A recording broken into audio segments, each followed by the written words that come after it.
मी पाण्याला विचारलं हाय काय कोणी निर्मळ माझ्या बाबासारखा.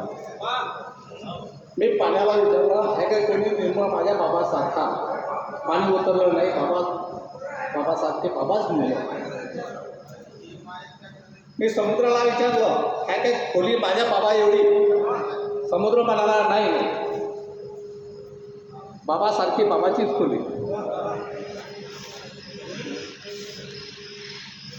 मी आरशासमोर उभा राहून मी माझ्या प्रतिमेला विचारलं तू तरी करतोस का बाबासाहेबाच्या विचाराचं जतन. मी आरशासमोर उभा राहून माझ्या प्रतिमेला विचारलं तू तरी करतोस का बाबासाहेबाच्या विचाराचं जतन. आरसा फुटण्यापूर्वी मी आरशावर थुकलो पचकन. वा.